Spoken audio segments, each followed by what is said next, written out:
Some time ago, I met a young woman at a seminar. She mentioned that she was being regularly stalked on the bus home. I asked her whether she told her parents this. She said no, looking absolutely horrified at the thought of doing that. Why would you tell your parents such things? They may not let me go out. I kind of understood what she meant. I understood a little bit of what the fear she had experienced and that fear of disclosing that fear to people close to her. More than 25 years after I was first stalked, I still remember the sheer panic I felt every time I saw my stalker standing outside my apartment block, sitting a few seats away from me in the bus, lurking outside my office. That fear has never quite left me. I did try to confront my stalker on more than one occasion, but he seemed to take it as a sign of encouragement. I tried telling a few friends, but then discovered to my horror that my stalker was slowly making his way into my social circle by befriending my pals. I thought of confiding in my parents, but then quickly abandoned the thought. I had just finished college and started my first job. I was working as a journalist, I was working very long hours and commuting at odd times. I was worried that if I shared this fear with them, it may make them worry too much. Or worse, I might in some way be blamed for bringing this on. That is precisely the young woman I spoke to felt as well. Both of us were fearful of our stalkers, and we were genuinely worried about our physical safety. But there was another overriding concern besides that. We also worried that by disclosing and voicing our fears to people who looked after us, who protected us in many other ways, who loved us, who were concerned for us, it might mean that our access to the world outside may get restricted. And in some ways, that seemed like a terrible punishment. When we talk the word safety for women, we really mean sexual safety. We're not really concerned with safety from theft or accident or even murder. And the sexual safety is constructed in a particular way. It's not constructed as a woman's own concept of her own bodily integrity, her own consent. It's structured in these abstract terms of izzat, honor, of families and communities. So this then imposes upon women the burden that every time they step out of the house, they have to produce two things. A, purpose. What is the purpose you're going out for? Purposeless activity is not to be encouraged. B, respectability. There's a constant stint of manufacturing respectability for yourself to prove that yes, I'm a good girl, and yes, I'm a girl worthy of protection. And you do it in various ways. It's the kind of clothes you wear or don't wear, or the times you keep to, or who you get chaperoned by, or you carry big bags or carry babies. The rhetoric out there of safety is that we want to protect women from violence. But in reality, it's really deemed at protecting their reputations.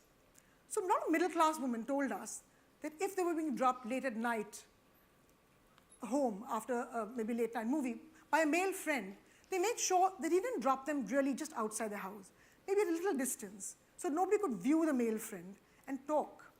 And stalking, to be talked about in a certain way in your community, in your neighborhood, was something women negotiated all the time. And it was deemed so important that they actually took risks with their real physical safety in order to be seen, to have their reputations intact and not be talked about. Now, what is this talking about? A negative comment, which usually refers to her character or lack of it, or the sort of shaming of her morals. Also about consensual relationships that your daughters may form with men of the wrong kind. So there's concern with both. You sexual assault from strangers, as well as consensual friendship with the wrong kind of men. Men of the right caste background, right religious background, right economic background. And this larger concern is what drives this language of benevolent protectionism, not just by families and communities, but by the state as well.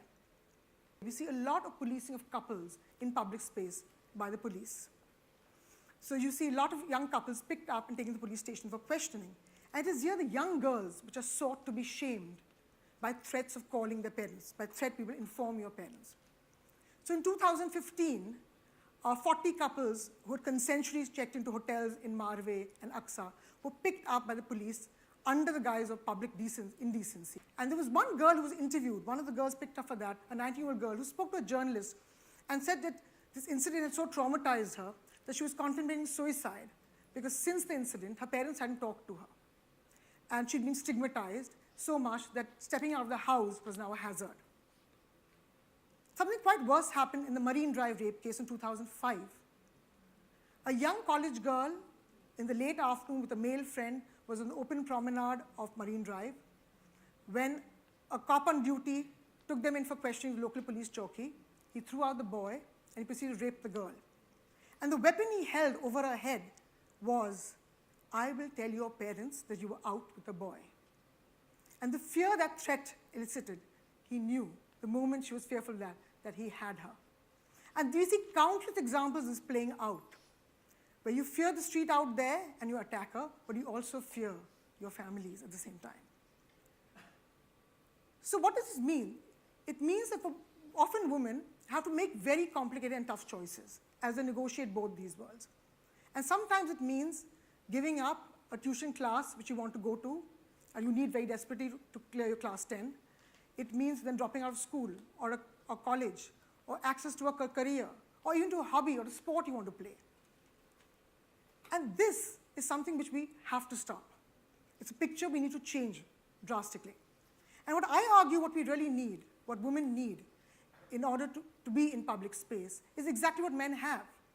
Not a conditional safety or protectionism, but the right to risk. The right to risk and to be in public space day or night if they so want. It shouldn't be a risk not of their choosing.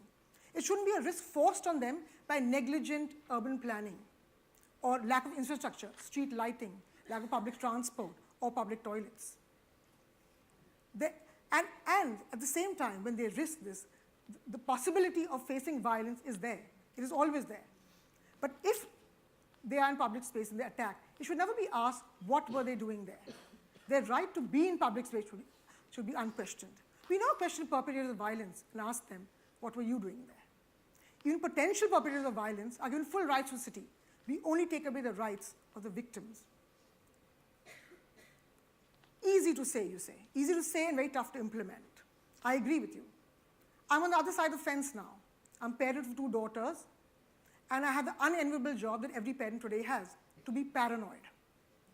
But yet, I think, as I prepare my daughters my best way, give them tips, things to do, to keep them safe, I know that my paranoia or my fears should not hold them back, should not take them away from the world outside.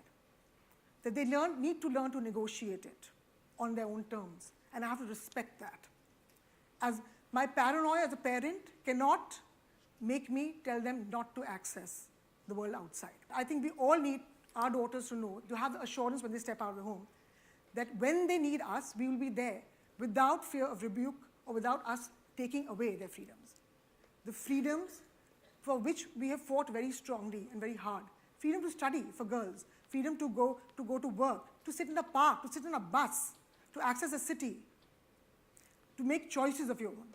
These freedoms have been long fought for, and for us to take it away from our daughters today is a grave injustice. I would want my daughters to be able to tell me that when they are harassed or stalked or assaulted, that they can count on me for being there and not rebuking them and not holding back their freedom. We need to be there to protect their freedom of access. I want my daughters to stand there on that public promenade, stand tall on that public promenade and look up at the policeman and say, "Go ahead, call my parents."